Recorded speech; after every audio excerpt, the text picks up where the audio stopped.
امروز ما خواهیم شیرینی فلنتاین درست کنیم.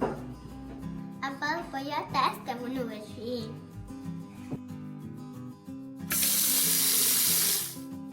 گرم کرده میندازیم تو همزه.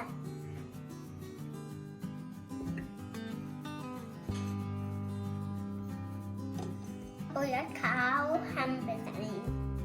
اگه همزن خطرناکه مامانتون هم بزنه. یا دار خودی کنیم. تک تک تیک تیک تیک تیک تیک اینجوری دار خودش کنیم. ببین چسبیده باید با لیسک پاکش کنیم. 70 گرم خاک گند لازم داریم.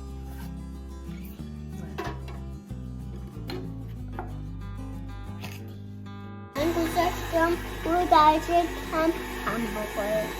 ببین چی شد؟ 3 دقیقه باید هم بخوره.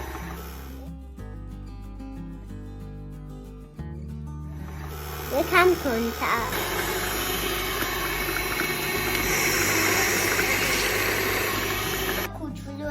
کوچولو وانیل میزیم.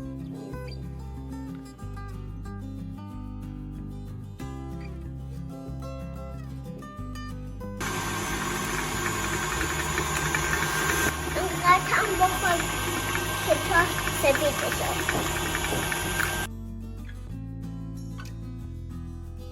سایش رو باید با همزن خمیر رو عوض کنیم.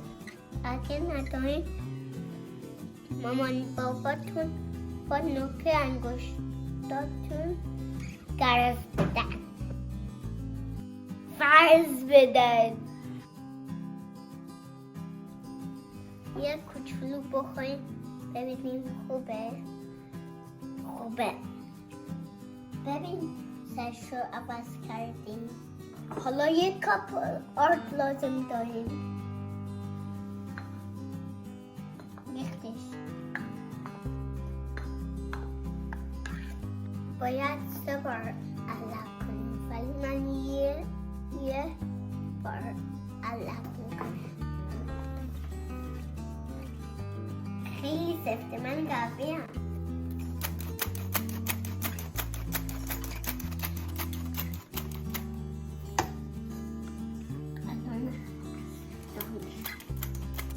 اول رو درجه کم بعدشم رو درجه تند.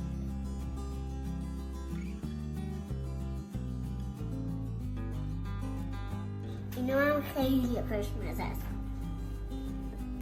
خمیرتون باید چند ساعت بمونه. حالا میخوایم رنگش کنیم. قرمز رو برای فلنتاین انتخاب کردن. ببین چجوری رنگ میکنیم.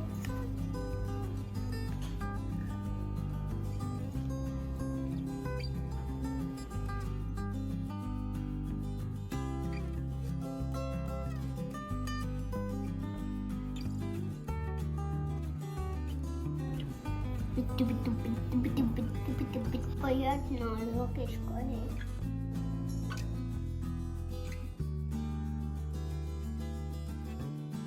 حالا ما خواهیم شکل گرد درست کنیم. اینجوری با این گاش.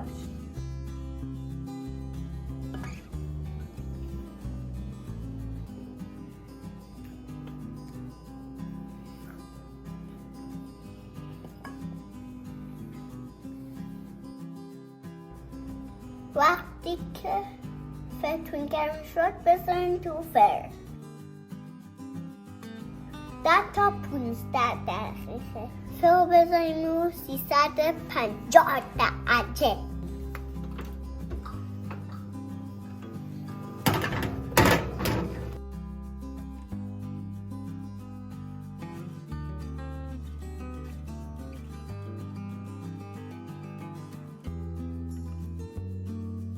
Happy Valentine's Day!